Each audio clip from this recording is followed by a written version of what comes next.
So let's talk about instinct, structures of personality, and defense mechanisms as it relates to Freud's psychoanalysis. For Freud, instincts are the basic elements of personality. It motivates us to behave a particular way and it determines the directions of our behavior.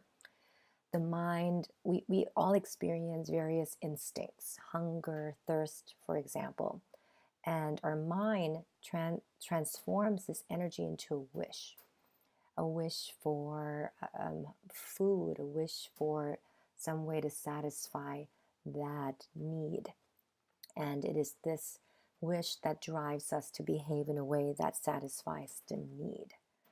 So this is constantly going on. So what are some of the different instincts? There's generally life and death instincts. Freud spent a lot more time talking about life instincts.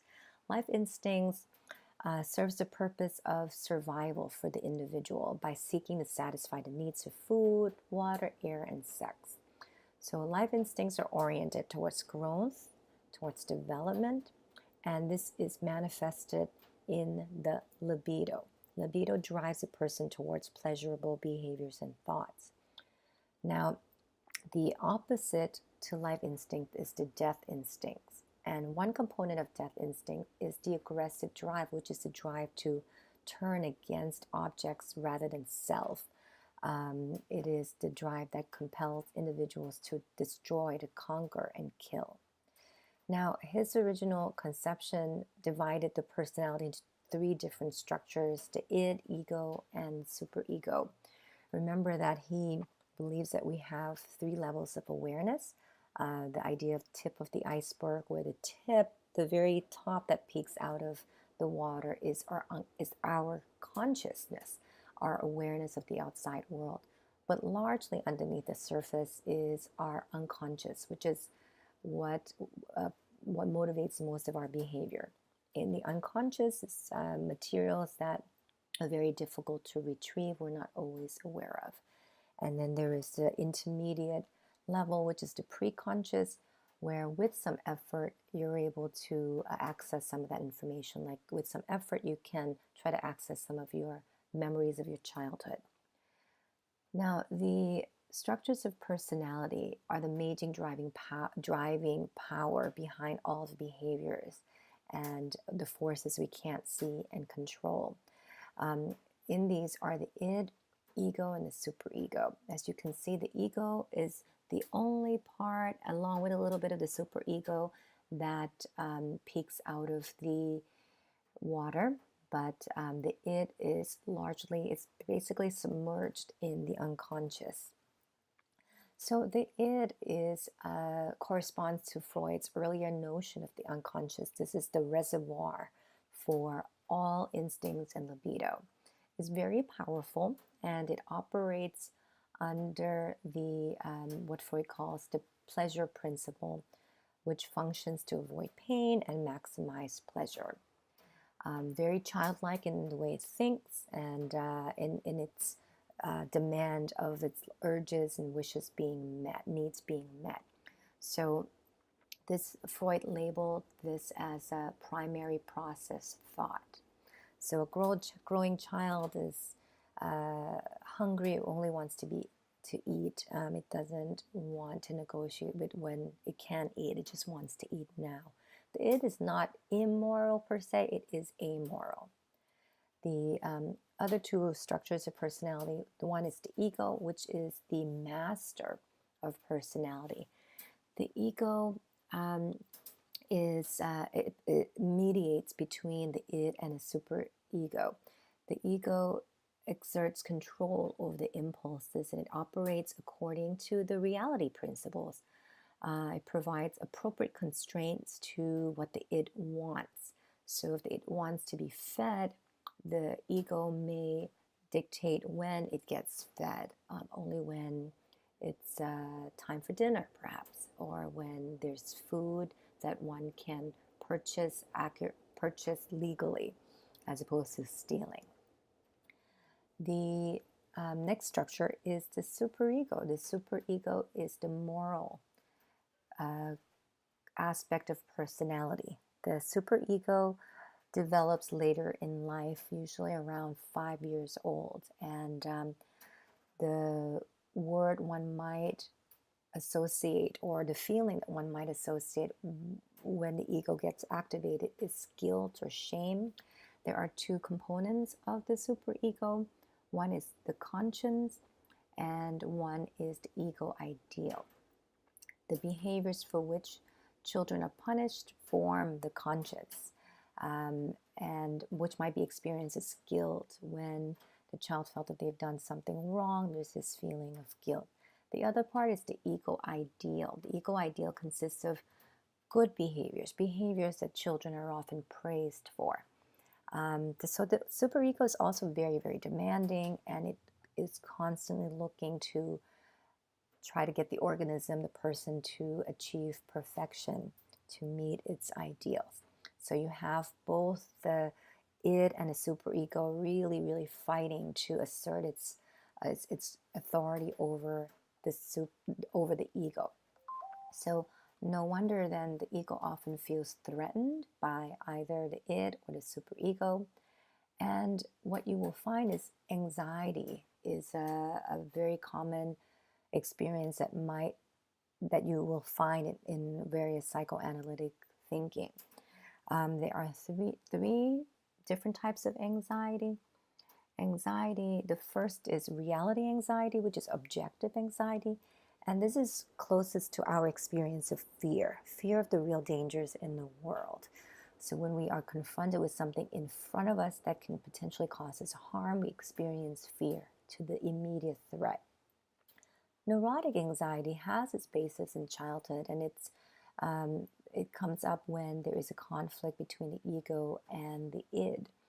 The id wants the instinctual gratification, but reality principle of the ego doesn't allow for its demand to be met at that point. But because the ego feels overwhelmed, neurotic anxiety is experienced. Moral anxiety occurs between the conflict between the id and the superego. This is a fear of one's conscience, and moral anxiety is experienced as a warning to the person that something is wrong within the personality. So the purpose of the personality is to signal that there is something going on. It tells the person that the ego is being threatened, and it creates tension so that the individual has to do something to address it. So what can the ego do? Because the ego often feels overwhelmed. The ego can turn to a variety of defense mechanisms, which can help defend itself against anxiety that's provoked by the daily life demands. Now, individuals rarely use just one. There are several defense mechanisms that can be used sometimes at the same time. Although there are different types of defense mechanisms, they share two common characteristics. They are all denials or distortions, and they operate unconsciously. So the person doesn't know that defense mechanisms are being activated. Now, quickly, the most basic defense mechanism is repression. Again, because we don't know that this is going on, it makes sense that repression is the most basic defense. It involves unconscious denial of something that causes the anxiety. So before the other defense mechanisms can be activated, the repression is already in the works.